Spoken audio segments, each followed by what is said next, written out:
Queridos amigos de la radio, como sabéis he estado firmando en la Feria de Madrid.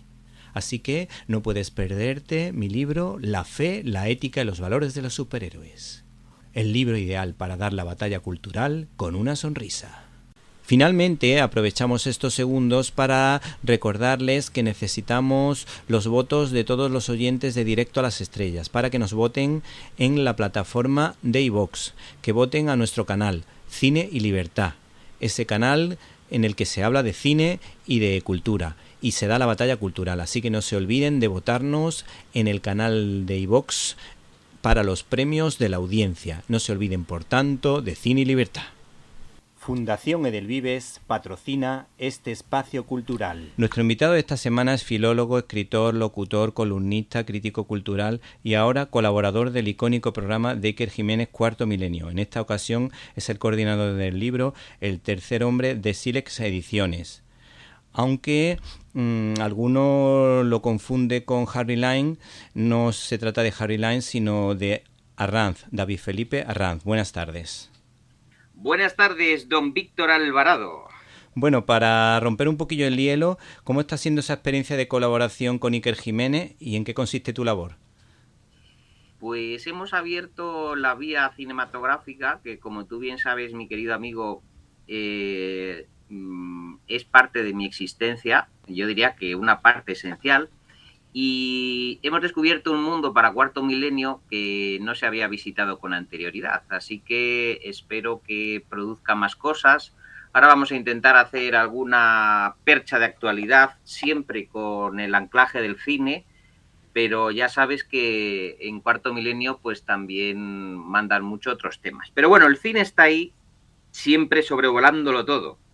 O sea, que muy feliz y muy bien. ¿Y cómo colocas tu comentario cinéfilo entre tanta aventura y tanto misterio? Bueno, porque en cuanto localizo una película en la que hay que desentrañar algún misterio que no ha salido a la luz, yo creo que tiene bastante interés a nivel de audiencia y la gente luego lo agradece, ¿no? Que son secretos detrás de las cámaras y algunos sucesos difíciles de explicar, aunque es posible que tenga una explicación racional, pero otros envueltos en halos de misterio que han influido mucho también en el propio curso existencial de la película. O sea, que es donde el documento y la ficción se entremezclan, como es el caso de La Séptima Profecía, El Exorcista, Poltergeist, Al final de la escalera, orígenes de un guión en hechos que son un poco inquietantes. ¿Y hay alguno así que nos puedas desvelar de los que ya has comentado en antena? ¿Algún detalle curioso? Pues como tú bien sabes, siempre que encuentro un tema apasionante me meto de hoz y coz y me zambullo en documentos de la época. Perplejo me quedé cuando descubrí que la historia, dos historias, la de Poltergeist y la de Al final de la escalera, querido amigo mío, son historias reales y verdaderas. Curioso. Efectivamente, una urbanización fue construida encima de un cementerio indio y a lo largo de las décadas se han producido todo tipo de avistamientos fantasmales y en el otro caso, al final de la escalera, el guionista, que no un pianista al que interpreta George C. Scott, sino el propio guionista compró una casa que había pertenecido a una familia que había adoptado un niño, en la que también había desaparecido en extrañas circunstancias el heredero, y que resulta que esa casa estaba encantada y salieron adelante con la película después de que este hombre lo anotase todo en su diario personal. A mí el cine, te tengo que decir que cada día me gusta más. Sí. Y en cuanto al libro en cuestión, ya nos centramos en El tercer hombre. ¿Cómo te has coordinado con los autores para evitar reiteraciones? Y además, imagino que todos se pelearán o se habrán peleado por hablar de alguna anécdota jugosa, porque, por ejemplo, el tema de Anton Cara da bastante juego. ¿Cómo lo has conseguido? Eso, hablando un poco con cada uno de ellos y viendo un poco la inclinación natural y personal de mis amigos, más o menos uno sabe, y ellos también, por dónde van a ir cada uno. ¿Qué es lo que suelo hacer? Pues cuando ya están redactados los textos, les mando como un total para que añadan, quiten, lean lo de los demás y les doy la oportunidad de que no incurran en reiteraciones. Es un libro, además, con un enfoque, por lo menos los que yo estoy coordinando para Silex, que tenemos que agradecer al gran Ramiro, el editor de Silex, esa generosidad, que mis coautores planteen un enfoque personal. Yo no quiero que hagan film historia, ni que cojan una peliculita y la desmenucen y duerman al lector. Yo quiero que, como además son escritores y gente de fuste y cinéfilos de verdad, no de mentirijillas, querido mío, sino de verdad, que hay mucho cinéfilo, como tú bien sabes, de mentirijillas. Bueno, pues como estos que yo elijo son muy buenos cinéfilos, sé que lo que van a contar nace de su pasión por el cine, las sensaciones que les ha provocado la película, sus personajes, su trama, y quiero que ese entusiasmo lo transmitan al lector. Por lo tanto, no es tanto un libro que desmenuce el plano, la secuencia, el primer plano. No. Es un libro de personalidades que aman el cine y que quieren compartir con el lector ese amor por el cine. Eso es. Entonces, cuando yo les mando ya el PDF, antes de imprimir, pues ellos quitan, ponen, añaden, corrigen, les doy esa oportunidad que no hacen muchos editores, porque yo colaboro y tú también en libros donde de repente mandas el texto y en lo que has dado un estornudo, el libro está en imprenta. Eso es. Los míos no, son de cocción lenta, pero segura, lo cual significa que todos mis queridos autores, queridísimos, que además son amigos, tienen calma, tiempo y sosiego para corregir y enmendar allí donde pusieron cosas que al final quieren cambiar. Sí, eso está bien, porque a mí me pasó en el libro que yo he publicado, ha habido alguna cosita, alguna errata, porque cuando son tantísimos autores analizados, cuesta trabajo acertar siempre, y cuando ya te quieres dar cuenta, están en la imprenta y ya no lo puedes corregir. Y da un poquito de rabia, porque además los que escribimos sabemos que hay que estar continuamente corrigiendo, que nunca te gusta nada a la perfección. Al 100% nunca llega a conseguir que algo te quede bien. Por lo menos esa impresión. Este libro y esta colección de Siles que hemos empezado, tengo el orgullo de que mi gente va con el texto que quiere, hasta los puntos y comas, que yo las correcciones que les hago de ortotipografía o de bibliografía estén de acuerdo, y hay mucha comunicación en el último tramo, sobre todo de la edición del libro, para que estén contentos.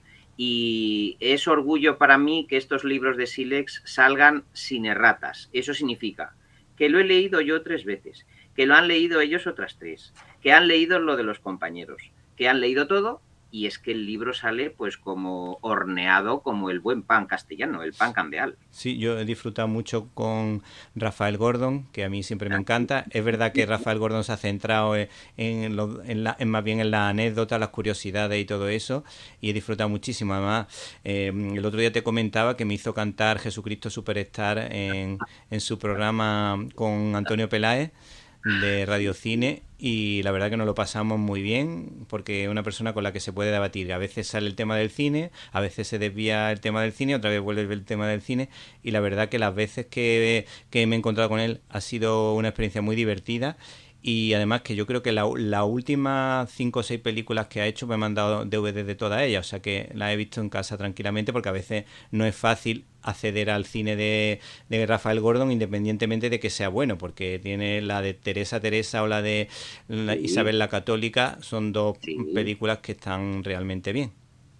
Sí, además que Rafael, me gusta mucho contar con él porque es un hombre muy libre. A mí me recuerda mucho la manera que teníamos de expresarnos en los años 80, pues oye, que uno no se pensaba 10 veces antes de emitir una opinión, aunque sea un juicio estético, y Rafael es sabio, libérrimo y provocador, con lo cual sus textos siempre vienen bien. Y luego también otro que me ha gustado bastante ha sido de Gerardo Sánchez, que yo creo que tú has podido trabajar con él estos últimos años o lo has podido conocer, porque es un hombre que ha llevado mucho tiempo, creo que días de cine, y por otra parte ha hecho muchos especiales sobre cine clásico. Y la verdad Gerardo, que me ha gustado su lado más sentimental de la película, de ver cómo poder enfocar la película, lo que le transmitió, las sensaciones y todo eso, y me ha gustado también mucho. Gerardo me enamora porque habla con el corazón. Es un sentimental del cine. Es un Truffaut de los 400 golpes. Es un pequeño cinema paradiso de Tornatore sentado en la butaca. Y lo que más me gusta de él es que el niño que fue, ese niño con el abriguito, con esa cara de niño un poco ya, como dirían ahora, viejoven, pero que él, esa mente de niño de las sesiones dobles, del cine de Usera, que ahora en las memorias de Gerardo lo ha plasmado todo, me gusta que conserva esa mirada limpia sobre el cine y que está, fíjate, Víctor, al margen de estos narcisismos de hoy en día que todo lo invaden y que se suben a espaldas del cine para enarbolar el ego del yo, ¿vale? Pues no, Gerardo es de mi panda, es decir, el cine por el cine y el amor al cine transmitido de generación en generación para que los que vienen detrás de nosotros, tú y yo que somos profes, sí, lo disfruten, aprendan y, bueno, como decían aquellos grandes filósofos, ¿no? El cine nos haga mejores personas, sí, que es lo más importante. El cine nos haga mejores personas, como enunció el gran filósofo Stanley Cavell. Pues a mí, cuando, gracias a él, pues he podido conocer, por ejemplo, la película de Roman Polanski, que estaba protagonizada por Jack Nicholson, de Chinatown, o por ejemplo Pierrot el Loco, que no es que me guste a mí mucho Godard, pero la forma de narrar y las elipsis esas que va haciendo a lo largo de la película, yo las pude entender gracias a sus comentarios. Sí, sí, porque el comentario emocional, ético y valorativo para mí tiene más peso y más importancia que el exclusivamente técnico. Sí. A mí me gusta más un comentario emocional de escritor o de director de días de cine que lo que me pueda contar acerca del plano contra plano o del etalonaje o del sonido un fulanito de tal. Fíjate, por ejemplo, nuestro admirado Edgar Neville, que no tenía ni pajolera idea de tecnología cinematográfica, sí, plantaba la cámara donde lo consideraba oportuno y filmaba. Y mira qué obras maestras ha hecho. Totalmente. Ahí tienes un ejemplo. Sí, sí, eso es así. Y luego ahí me ha llegado el olor a espeto y a sardina, porque he visto que hay una escritora que no sabía que era malagueña y que tiene, por lo menos tiene un piso cerca del Paseo Marítimo de Málaga, que debe ser Nuria Verde. Sí, Nuria es que además tiene unos recuerdos familiares de Graham Greene, porque ese encuentro con el gran escritor, ella incluso tiene un libro en la editorial Ediciones del Viento, donde cuenta la historia de cómo Graham Greene entra en su familia, su padre tiene ese legado de Graham Greene muy presente y para ella es una figura muy familiar. Entonces también me gustaba que construyese ese relato de la importancia del escritor en su existencia y por ende del tercer hombre. Entonces en su caso se trata de un documento muy personal transformado en ficción, pero que no deja de ser un conocimiento directo sobre el grandísimo escritor, es decir, un conocimiento de primera mano sobre el tipo que un día fue a Viena enviado por los hermanos productores de la London con ese reloj del Big Ben y le lanzaron allí con un pequeño presupuesto para que se alojase en un hotel de Viena al pobre Graham Greene y lo que se encontró, como dice la historia, es la película hecha. Sí. Que eso es lo más interesante, ¿no? Eso sí, que me preguntabas antes acerca del Cuarto Milenio. Sí, sí. Es que el cine resulta que toma elementos tan vívidos del mundo real que muchas veces nos cuesta creer que esos guiones hayan nacido de hechos que han ocurrido hace muchos años, ¿no? Bueno, pues ella me gustaba mucho esa parte del escritor y la incorporamos también al relato del libro. Sí, sí. Bueno, ya que estábamos hablando de espía, El tercer hombre es una película de cine negro enmascarada en una historia de espionaje o una película de espías con aroma a cine negro. A ver, yo te diría que en realidad El tercer hombre es una historia de amor con trasfondo de cine negro, porque tampoco sería exactamente una trama de espionaje. En realidad lo que había era una trama de delincuencia, de extraperlo, no hay exactamente un intercambio de información entre grandes potencias, sino una Viena devastada, una Europa devastada por los bombardeos aliados, intentando terminar con el Tercer Reich. Y lo que ahí encontramos es como unos cuantos desheredados, pícaros, gente que vivía del hurto, que vivía de trapichear al margen de la ley. Uno de ellos es Harry Lime, que lo que hace es una cosa realmente mortífera y terrorífica, que es adulterar la penicilina. Entonces, eso existió de verdad. La penicilina adulterada que inyectaban con soluciones de yeso y otros líquidos deletéreos y asesinos, sí, y que enviaron a los hospitales a decenas y decenas de niños e incluso la muerte, ¿no? Es una fábula amorosa sobre la supervivencia, pero también sobre cómo una mujer se puede enamorar hasta la médula, querido Víctor, de un delincuente manifiesto. Sí, sí. Porque ella sabe perfectamente que Harry Lime es un facineroso que ha enviado a la sepultura a niños indefensos que tenían un tratamiento de gripe o una infección y que han terminado muy graves con miembros que se les tenían que amputar o incluso aceleramientos de su proceso de enfermedad, y aun sabiendo eso sigue prefiriendo a Orson Welles antes que al escritor de novelitas del oeste, Joseph Cotten. O sea, es una fábula amorosa, yo te diría, querido amigo, sobre cómo el malote, el golfo, enamora a la chica guapa. Y cómo los buenos, en el fondo, terminan perdiendo. Porque sí, el plano final que elaboran a última hora entre Carol Reed, Graham Greene, qué hacemos, qué no hacemos, que se pare ante él. Bueno, no queremos hacer spoiler a tus oyentes, pero el final es sorprendente porque sorprendente fue la manera de concluir. Es decir, que ya dijeron, vamos a hacerlo así, se acabó. Sí, sí.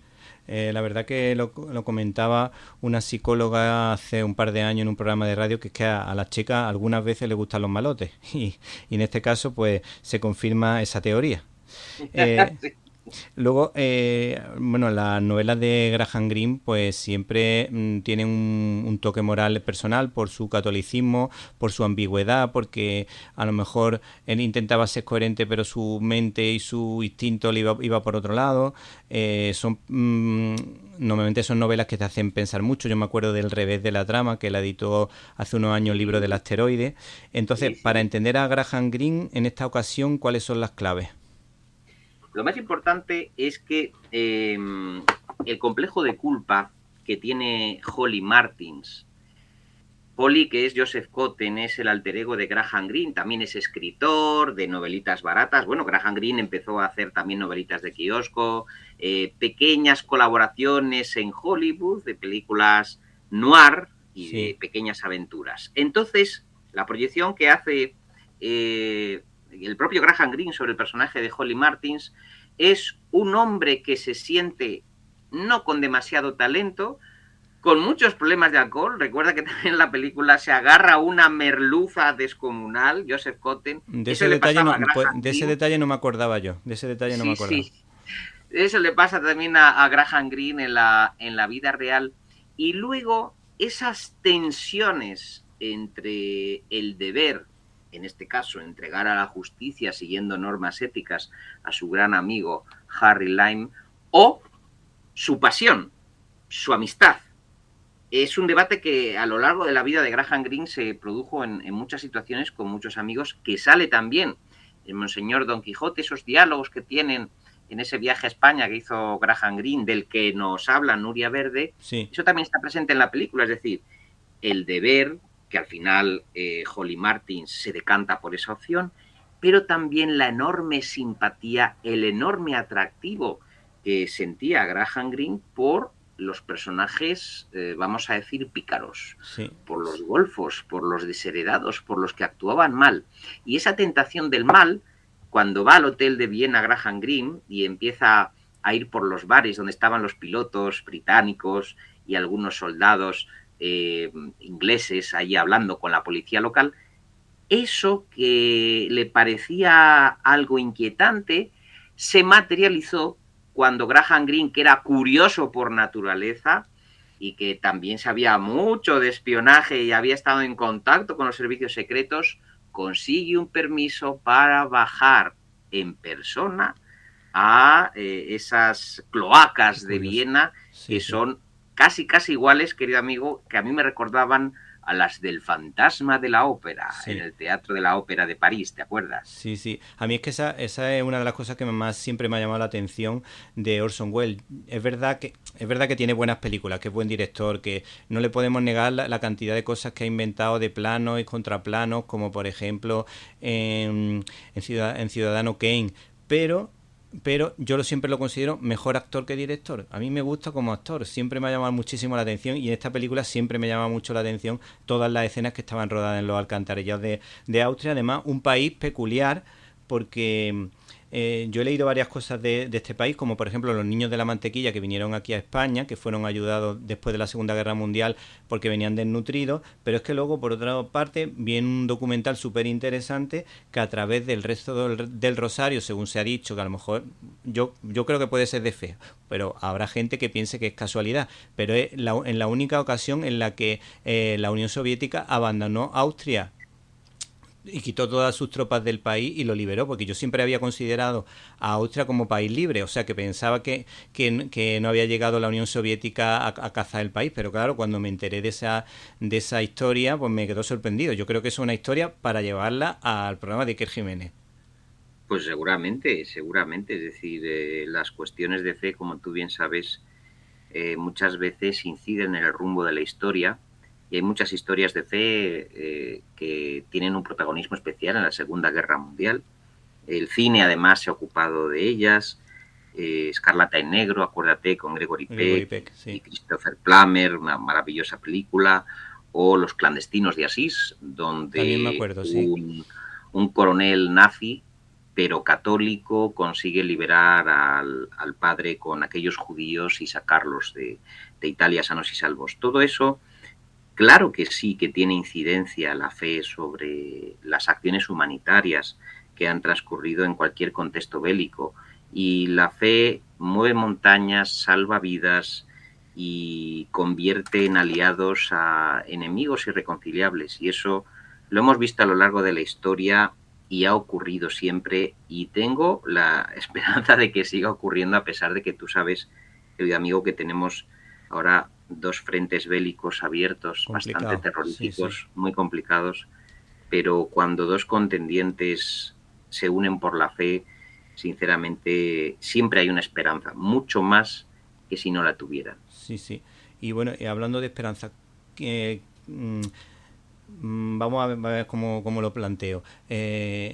La película tuvo algún problema o cómo se pusieron de acuerdo pesos pesados tan importantes como Carol Reed, que a lo mejor no era importante en esa época, pero gracias a esta película sí, Orson Welles o Selznick, que creo que también era el productor, cómo se consiguió encajar todo para que esta obra de Graham Greene, que Graham Greene también creo que intervino en la creación del guión, para que esta obra se pudiese llevar a cabo. El mérito se lo tenemos que deber a los hermanos Korda. Qué duda cabe, estamos hablando del año 1948. Es Alexander Korda, Alexander, sí. Alexander Korda, Sí, que ya había rodado con Graham Greene El ídolo caído, ya había tenido la experiencia muy positiva y le garabatea en una servilleta una idea para que Graham Greene lo desarrolle. Dice, mira, quiero que me hagas una historia de unos amigos, uno se despide del otro, un féretro bajo la helada tierra de febrero, un sentimiento de incredulidad y extraños sin dar muestras de reconocer a ese amigo. 4 ideas que tiene Alexander Korda. Bueno, el momento en que entra por parte de David O. Selznick Orson Welles, que tampoco tenía mucha fe en el proyecto, todo hay sí. que decirlo, porque claro, al final las décadas han hecho que parece que Orson Welles tenga más presencia de la que la tiene. Lo cierto es que tuvieron que ir a buscarlo porque se escapaba del rodaje. Ah, mira. Sí, se iba, ya sabemos cómo es Orson Welles, a hacer sus viajes por París, por Roma, y hubo un momento en que, como tenían ya el contrato firmado y Alexander Korda paga a David O. Selznick para que le haga ese préstamo actoral, realmente, al ser una coproducción, porque hay dinero de Estados Unidos, ellos solos, los hermanos Korda, no podían con la magnitud del proyecto. Ahí es cuando también O. Selznick dice, bueno, te voy a dar además a la pareja de moda, que además son amigos, que son Joseph Cotten y Orson Welles. Entonces, podríamos decir que la magia que surge de esta película es que es transatlántica, es decir, es europea y estadounidense. Capital financiero de los hermanos Korda con el Big Ben tocando las campanadas, y esa reflexión tan bonita de cómo un europeo llega a Viena, un estadounidense llega a Viena y se encuentra como un poco como un extraterrestre. Pues ese ensamblaje de las dos partes del mundo que se encuentran en la posguerra de Viena es la magia de la película, que son correspondientes a los dos ingredientes de presupuesto que tenía la película. O sea, se juntan los estadounidenses con su visión del mundo y los europeos con su visión del mundo. Bueno, pues ahora vamos a dar un pequeño salto mientras escuchamos la banda sonora de la película de Anton Karas. Ta tara tara tara tara ta tara tara tararara. Bueno, la tarareo de esta manera porque si no, cuando colgamos la entrevista en YouTube nos saltan los derechos de autor y nos hacen la Pascua. Así que espero que por este soniquete no nos penen o no nos castiguen. Bueno, ya por último queríamos decir que tu libro sobre el tercer hombre nos ha encantado, pero sabemos que tienes otro libro con una portada preciosa que se titula Crónicas de la España feroz. Te damos, si quieres, un par de minutos de gloria para que nos cuentes por qué este libro hay que leerlo y dónde se puede comprar, porque esta editorial hacía mucho tiempo que no iba a hablar de ella, pero me gusta mucho porque tuve la suerte de entrevistar a alguien que encontró unos documentos especiales sobre Berlanga. Ahora mismo no recuerdo qué escritor era, pero encontré unos documentos sobre Berlanga inéditos que me encantaron y que tuve la suerte de poder divulgar a través de la radio. Es la editorial Sial Pigmalión de mi buen amigo Basilio Rodríguez Cañada, que también cree en mis proyectos loquísimos. Y aquí lo que hemos hecho es una selección de los artículos que he escrito en El Imparcial en los últimos 3 años, que más o menos se corresponden con la pospandemia, con ese tiempo en el que el Ejecutivo nos prometió que juntos saldríamos más fuertes, juntos saldríamos mejores, y con un tempo semanal en esos artículos de los lunes del Imparcial que preside don Luis María Ansón, que me ha hecho el prólogo, Sí. Reuní una selección de los más irónicos, socarrones, contestatarios, rebeldes de los que he ido publicando. Y se titula Crónicas de la España feroz porque sí creo que el coronavirus nos ha hecho todavía más feroces, más darwinianos, más individualistas, más egoístas en definitiva. Y toda esa evolución, o involución diríamos mejor, Sí. yo la he sentido. Quizá esté equivocado, pero lo abordo tanto a los políticos como a los financieros, como a los banqueros, como a los ministros y ministras. Los evalúo con la lupa de la ironía, muy al estilo Larra, muy al estilo Sí. de los Oscar Wilde y de los Becker, riéndome un poco de ellos, porque yo creo que quizás ridiculizando a las personas que nos desgobiernan, podamos encontrar una chispa de humor entre tanta desolación.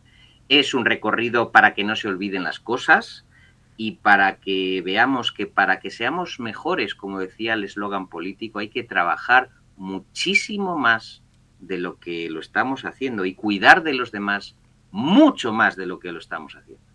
¿Y cómo lo podemos hacer cuando se acaba de aprobar o se va a aprobar ya mismo una ley que va a permitir a no sé cuántos etarras poder salir a la calle?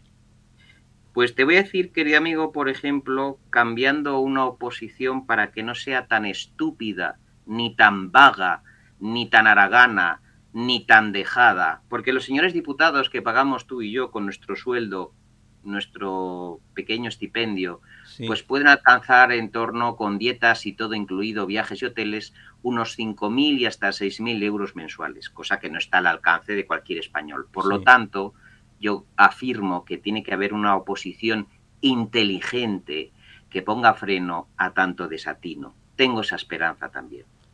Bueno, pues David Felipe Arrán, nos ha encantado tu reflexión final, como los dos libros que nos acabas de comentar, y nos despedimos como siempre con un abrazo a las ondas radiofónicas y a través, en este caso, del enlace de Meet, que en esta ocasión pues nos ha salvado la vida, como siempre. Un abrazo, don Venga. Víctor Alvarado, que tiene usted nombre de explorador de la conquista de los terrenos de América.